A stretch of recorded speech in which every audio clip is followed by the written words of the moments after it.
Greetings, folks. Anila Horum here with a World of Warships replay. This is a match I had quite recently, shortly after 0.7.9 was released. I am in the Tier 7 German heavy cruiser, the Yorck, and I'm divisioned with Piss and Napalm in the premium Tier 7 Royal Navy battleship HMS Hood, and with Angry Ace in the Tier 7 Japanese battleship, the Nagato. You can see here that we are in a standard battle on Northern Lights. There is no aircraft carrier, and we're kind of middle tier. As far as ship upgrades and commander skills, I have a heavy focus on AA because I do bring the German Hydro, and I have also now mounted the Hydroacoustic Search special upgrade for this vessel. So highlights for this battle, a couple of things. First is that there was an important change to the Yorck in 0.7.9, which I'll go over here shortly. And then secondly, this battle is going to highlight the importance of knowing when to disengage and simply sail away for the win. So you can tell here that I've accelerated the replay because this being standard battle, the initial going is pretty dull with a lot of long-range gunnery, and I'm not going to try to beguile you with commentary to make it sound exciting when it's not. But I will talk a little bit about what happened to the Yorck in 0.7.9. So one of the most common complaints about the Yorck has been its shell ballistics, especially AP. And Wargaming has changed the shell ballistics in 7.9 to be much more playable and much more, quote, German-like. And so HE shell ballistics have remained more or less the same. They're very flat, but they do have slightly faster time to target, which is good. But the AP shells in particular have been improved dramatically. They are almost identical now to the HE shells, which means that hitting targets at range with AP is now totally viable, whereas prior to 0.7.9, trying to hit anything beyond 10 kilometers with AP was very difficult, and generally most people, including myself, recommended that you only fired HE on targets beyond 10 kilometers, regardless of what profile they may have presented to you. Also, the AP shell alpha damage has been increased slightly in 0.7.9 from 5,500 to 5,600 HP. The main remaining sort of complaint that a lot of people have about the Yorck is that its turret traverse is the slowest of the German heavy cruisers at 34.6 seconds for 180 degrees, and that has not changed with 0.7.9. So that aspect you still need to work with this ship. So now you can tell that I have brought the replay back to a normal speed. And that's because things now are going to start becoming a little more interesting. We are seriously behind. We're down. We have a 2-ship deficit. We have an opposing Leander that has moved into our cap. And so it's Piss and Napalm in the Hood and myself and an Akatsuki on our side against 2 battleships and 3 cruisers. So we have a full health Cleveland that we have to contend with. We have a nearly, well, in fact, a full health Monarch we have to contend with, and we have a Leander on our cap. So things are pretty dicey. And this is where you're going to see that the Yorck's AP shells now really are viable beyond 10 kilometers, whereas previously they really weren't. So in a moment, I have preloaded AP because AP on German heavy cruisers is very effective against British light cruisers like this Leander. And you can see this Leander is 12 kilometers away from me. You can see the trajectory here is much flatter than they used to be, much faster time to target, get a nice citadel, not quite enough to put down the cruiser, but with this next salvo, I am going to sink the Leander. So we're going to narrow our ship gap by 1 at this point. But we still have a lot of healthy ships to deal with. I'm going to keep AP loaded here because the Cleveland is showing a lot of side at this point. He starts angling away, so I don't get quite as good of a hit as I wanted to. Most of the damage that you just saw there was done by Piss and Napalm in the Hood. I'm going to switch back to HE because our next target is going to be the Gneisenau. The Gneisenau is pushing in to the cap. Now you can kind of tell from the introduction and my opening comments for this replay where this is going to end up going. So the opposing team, this is standard battle, the opposing team has the lead both in ships and in points, excuse me, and yet they continue to try to push our cap. And this is where a lot of teams in standard battle tend to have problems, is that they get the lead and then they don't know how to preserve it. There's this psychosis, if you will, that they have to continue to engage, and that isn't always the case.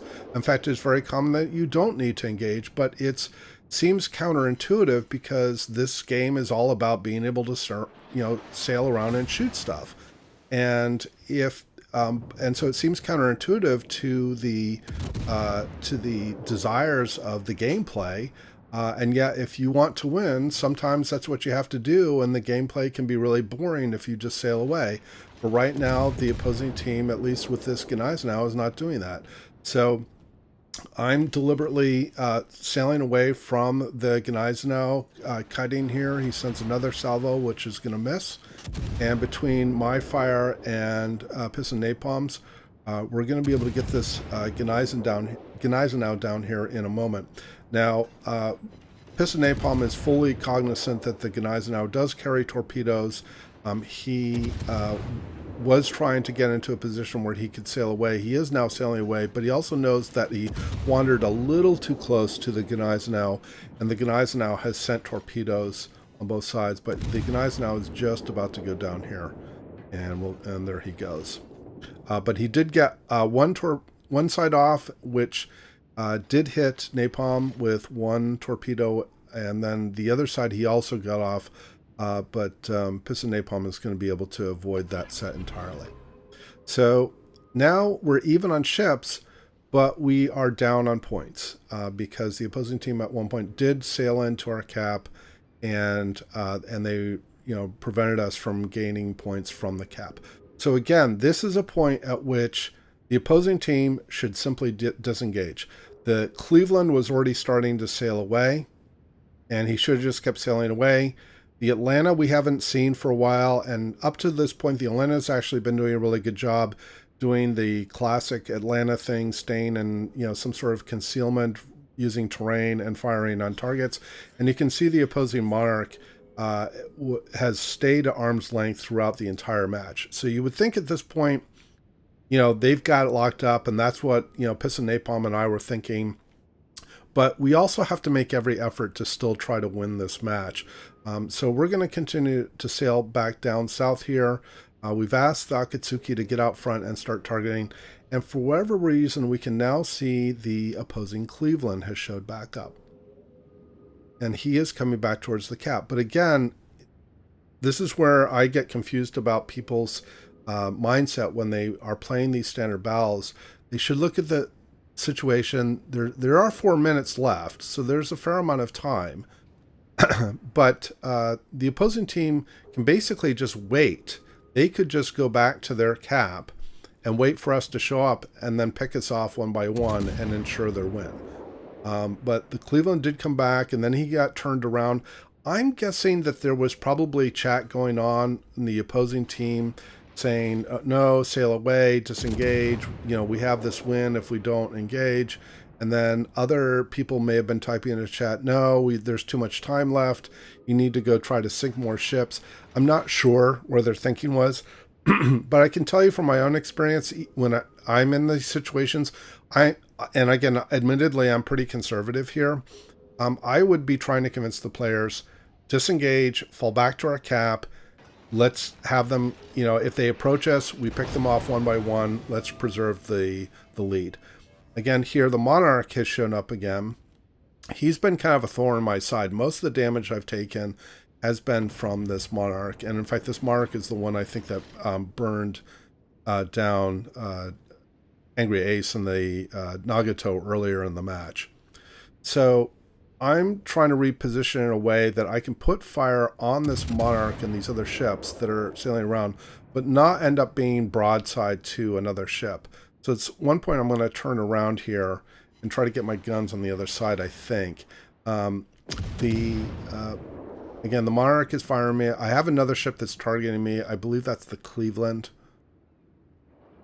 So I'm really trying to avoid these incoming shells because I have to put fire on the opposing ships to try to get them down, but at the same time, I need to be able to mitigate taking damage. There's the Cleveland. Again, the Cleveland here, I think, is trying to position himself in a way that he can fire over the terrain while avoiding damage from me. So, okay, so this is where I'm making my turn so that I'm able to kite away from both ships and avoid trying to be broadside to either of them. So our Akatsuki is doing a pretty good job keeping things lit up. Napalm at this point, I believe he had used all of his repair parties. There you can see some shells that just came in from the Atlanta. We're now down to about less than 2 minutes. And the Mark is continuing to press in, and the Akatsuki has picked this up. The Akatsuki is going out to get a stealth shot in.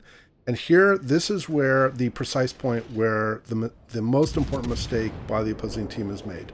The Cleveland has exposed himself broadside to both me and Piston Napalm. Now, that was not a very good AP salvo. I'm trying to cut away here to make sure that I'm staying out in concealment. The AP on Atlanta is pretty much, regardless of what angle the Atlanta presents, is very strong. Unfortunately, I'm not able to get him completely down because he was very wounded. He was smart enough to back up again. We've lost track of the Monarch, but he's moving behind the island, and the Akatsuki is about to send torps. There, Napalm gets a very good salvo on the Cleveland. I had AP loaded here. I'm going to bounce and shatter here, unfortunately. Got three bounces. I was hoping that just even a single overpen would have been enough to sink him. I fire another couple of AP shells. Again, they shatter. Now I'm going to get HE, but by that point, Napalm has already gotten his next round off. We're literally down to less than 10 seconds. And we finish off the Cleveland. We've now taken the lead by 6 points. And if you look over here, the opposing Mark has also just now taken a body of torpedoes. And we end up winning the match. So this is, again, an example of where it's important that if you have the lead in a standard battle, that you play in a defensive posture and protect that lead and not overextend, which I interpret that the opposing team did do. So I hope you enjoyed the replay and the commentary. Please do leave your comments below. And as always, we hope to see you out there and wish you happy sailing.